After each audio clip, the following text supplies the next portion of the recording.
Diễm xin chào cô chú, anh chị, các bạn và các em. Diễm đã chia sẻ vài công thức bánh tiêu rồi, nhưng mà vẫn nhận được yêu cầu công thức bánh tiêu dùng bột khai.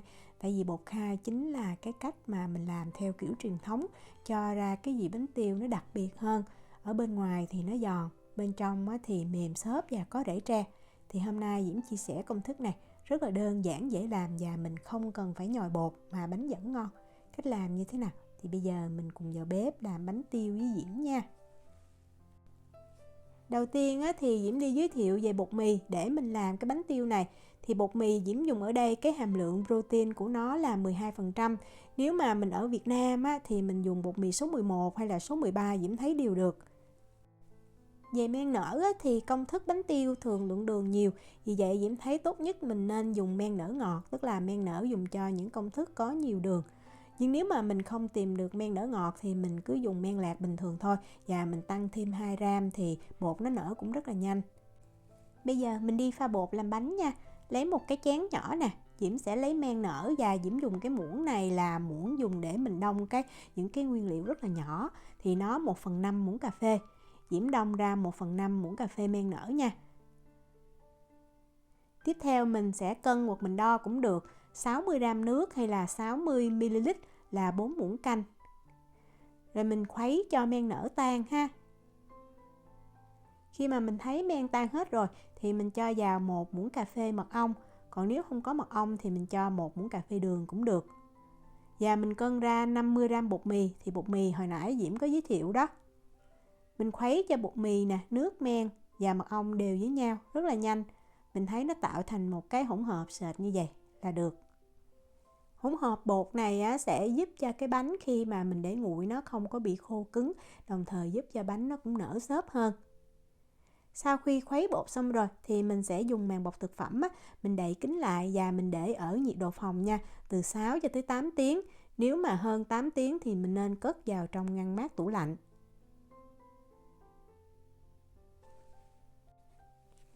Đây là bột mà Diễm đã để ở nhiệt độ phòng được 6 tiếng rồi nè. Mình phải thấy là bột nó phải nở nhiều lên như vậy, có nhiều bọt khí và nó mềm ha. Mình lắc cái chén thì mình thấy nó rung lên luôn á. Như Diễm có nói ở đầu video thì công thức này mình không cần phải nhồi bột, không cần dùng máy luôn. Vì vậy mình sẽ lấy một cái thau to chút nha. Diễm cho vào đây 2 gram muối là 1/3 muỗng cà phê. 150 gram đường cát, mình dùng đường cát nhuyễn cho dễ tan nha. Và 200 gram sữa tươi, không có đường, và Diễm lấy ngay từ trong tủ lạnh ra luôn. Tại vì không cần phải nhồi đó, vì vậy bây giờ mình phải khuấy cho đường và muối nó tan. Nói chung là nó không cần phải tan hẳn 100% tại lượng đường cũng cao đó, nhưng mà nó phải tan ít nhất là cũng phải 60-70% ha. Sau khi khuấy xong mình để sang một bên. Bánh tiêu bột khai thì không thể nào thiếu bột khai được. Mình cần 1 muỗng cà phê bột khai. Và bột khai ở Na Uy thì mình mua rất là dễ nha. Mình vô trong siêu thị là có là cái hũ này. Còn nếu mà mình không có bột khai thì mình có thể thay bằng bột nổi. Mình cũng cho 1 muỗng cà phê. Bột nổi thì làm cho cái bánh nó cũng nở tốt, nhưng mà nó để nguội thì nó không có mềm như là mình dùng bột khai. Nếu mà mình dùng bột khai thì mình cần thêm 15 gram nước cốt chanh ha. Mình lắc lên cho bột khai nó tan. Còn nếu mà mình dùng bột nổi thì mình không cần phải dùng nước cốt chanh. Men nở thì Diễm cân ra 8 gram và là men nở ngọt. Còn nếu mà mình dùng men lạc thì mình dùng 10 gram và mình cũng khuấy cho men tan. Tại vì mình không có cần nhồi đó, vì vậy mình phải khuấy như vậy thì men nó mới dễ tan được. Sau đó mình sẽ lấy cái chén bột cái này nè, mình cho vào. Rồi mình lấy bột khai mình đã pha với chanh đó, mình cho vào luôn. Mình cho thêm vào đây 25 gram dầu ăn và mình cũng khuấy cho cái phần bột cái này nó hòa đều. Khuấy trước như vậy để bột nó sẽ trộn đều với phần bột khô mà mình sẽ cho vào lúc cuối cùng. Lượng bột khô thì Diễm cân ra 450 gram ha. Rồi lúc này mình có thể dùng đũa bếp, dùng đũa hoặc dùng tay luôn, đeo bao tay vào và mình khuấy. Mình trộn cho bột nó hút hết chất lỏng. Lúc đầu vừa trộn thì mình thấy nó sẽ hơi dính tay một tí xíu. Nhưng mà khi mà bột mình thấy nó hút hết chất lỏng rồi thì lúc đó nó sẽ đỡ dính tay hơn. Mình trộn và mình tém phần bột khô xung quanh cái thành của cái thau nè. Thời gian thì cũng rất là nhanh nha. Rồi mình sẽ túm bột vào ngay giữa tí xíu như vậy để bột nó tạo thành một cái khối. Quan trọng là mình thấy bột không còn bột khô nữa là được. Diễm dùng tay đó, Diễm tém lại bột cho nó gọn. Làm sao mà mình không thấy bột khô nữa và cái khối bột nó bám với nhau là được. Đó, lúc này mình thấy bột nó chưa có mịn gì đâu ha. Quan trọng là như Diễm nói đó, không còn bột khô và mình tém bột lại cho gọn. Rồi mình lấy cái nắp hoặc là màng bọc thực phẩm đó, mình sẽ đậy bột lại và mình để cho bột nghỉ ở nhiệt độ phòng 15 phút. Như vậy để protein gluten nó có thời gian nó giãn nở nó nghỉ thì mình không cần phải nhồi nhiều. Sau 15 phút thì mình mở ra. Rồi bây giờ ha, mình sẽ không có nhồi luôn, mình dùng tay nè, mình kéo bột từ ngoài vào trong. Đi hết một vòng là được ha. Đó, mình kéo lên thì mình thấy ở dưới nó hơi dính như vậy thì mình tém lại cho nó gọn nha. Lưu ý là mình chỉ kéo bột thôi chứ mình không có cần nhồi. Sau khi mà mình đi hết một vòng thì mình lật cái miếng bột lên lại. Và lúc này mình cũng dùng tay đó, mình túm bột lại cho nó tạo thành một cái khối tròn.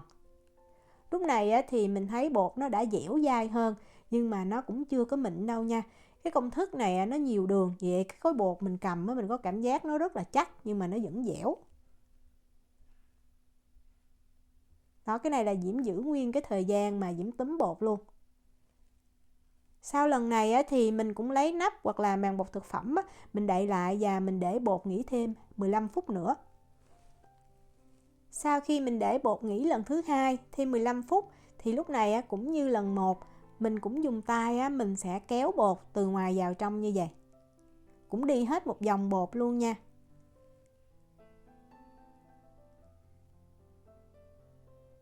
Rồi sau đó mình cũng lật cái miếng bột lên lại. Như vậy để cho cái protein gluten nó được kéo giãn, nó căng, nó mịn ra, mình không cần phải nhồi. Sau khi đi hết một vòng rồi thì Diễm sẽ lật miếng bột lại để cho cái phần mịn của miếng bột nó nằm lên trên và cái mí bột nó nằm ở dưới. Đó, như mà mình thấy ở đây, lúc này thì bột nó đã mịn hơn rồi và mình thấy không cần phải nhồi, nhưng mà khi mà mình ấn vào thì mình thấy bột nó có cái độ đàn hồi rất là tốt. Như vậy là bột nó đã nhồi đạt rồi đó. Đó, mình thấy ở đây. Vậy là mình đã làm xong bột rồi.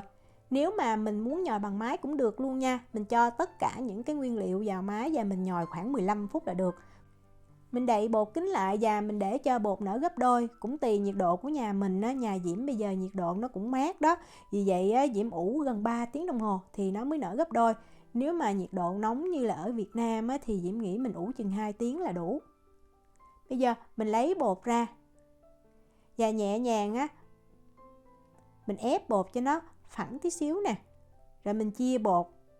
Diễm chia bột ra làm đôi trước và một miếng bột đó mình sẽ lấy màng bọc thực phẩm mình đậy lại, tránh cho bột nó bị khô ha.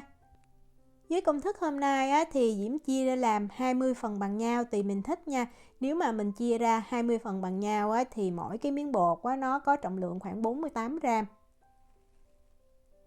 Bây giờ mình sẽ tạo cho cái miếng bột nó hình tròn để khi mà mình cán cái bánh nó sẽ tròn trịa hơn. Đó, mình túm lại thôi. Cách này thì Diễm rất là hay làm.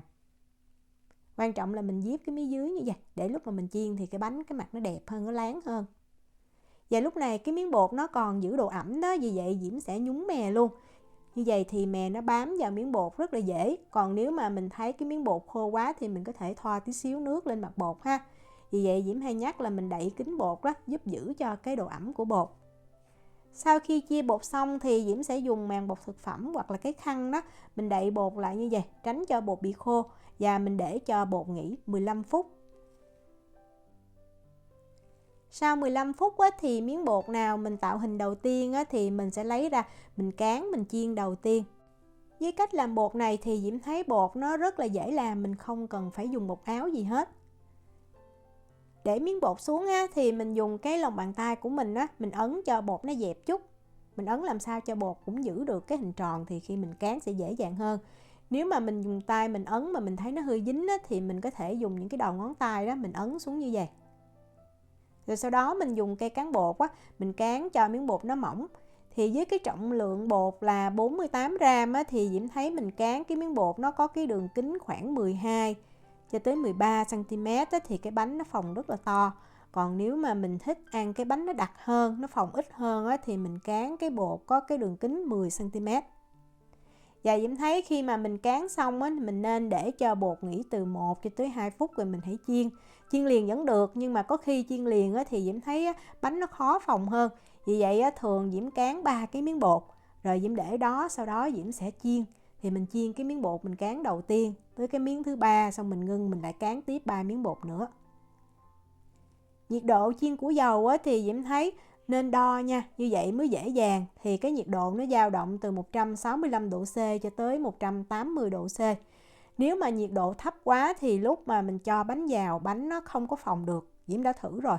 Còn nếu mà nhiệt độ cao quá thì cái mặt dưới của bánh nó vàng rất là nhanh và nó sẽ bị cứng luôn. Vì vậy nó không có đẩy cho cái bánh phồng lên. Cái này là Diễm chiên ở nhiệt độ là 175 độ C nè. Và mình cứ nhúng cái miếng bột xuống như vậy để cho bột nó tiếp xúc với dầu nóng thì nó sẽ đẩy cái bánh phồng lên. Đó, khi mà mình thấy cái bánh nó vừa phồng thì mình lật lên lại và mình ấn xuống là tự động cái bánh nó sẽ phồng lên như vậy. Nếu mà mình không có đo nhiệt độ dầu mà mình giữ nguyên cái lửa để mình chiên thì mình thấy có thể cái bánh thứ 3, thứ 4 nó khó phồng, nó chỉ phồng bên ngoài, ở giữa nó không phồng. Tại vì lúc đó nhiệt dầu nó đã bị giảm xuống. Tại thường mình cho bánh vào là bắt đầu nhiệt độ của dầu nó đã giảm rồi. Vì vậy tốt nhất mình nên có cái cây đo nhiệt mình giữ như vậy. Diễm cứ thay đổi, Diễm thấy nhiệt mà nó cao quá thì Diễm hạ xuống 1 nấc. Nếu mà Diễm thấy nhiệt nó xuống thì bắt đầu Diễm tăng lên, thường là số 6 và số 7, bếp có 9 số. Vậy là mình đã làm xong món bánh tiêu rồi. Bánh tiêu này Diễm thấy cái vị ăn giống y như là hồi xưa cái tiệm bánh tiêu gần nhà Diễm gì đó. Chỉ thiếu cái có thể là cái dầu mà mình chiên người bán thường họ chiên cái dầu được chiên rất là nhiều lần, trong khi ở nhà mình thì mình chiên dầu 1-2 lần là mình đã không dùng nữa rồi. Đó, để Diễm xé ra cho mình xem. Bên trong bánh rất là mềm, có rễ tre nè, và đặc biệt bên ngoài mình dùng bột khai đó, vì vậy nó có cái độ giòn. Và quan trọng là khi mình chiên xong bánh không hề có cái mùi khai nhưng mà rất là thơm nha. Diễm chúc cô chú, anh chị, các bạn và các em thành công với lại món bánh tiêu. Nếu mà có thắc mắc gì thì cứ để lại lời nhắn hoặc là gửi tin nhắn cho Diễm. Diễm cảm ơn sự quan tâm theo dõi video rất là nhiều. Hẹn gặp lại trong những video tiếp theo. Chào tạm biệt.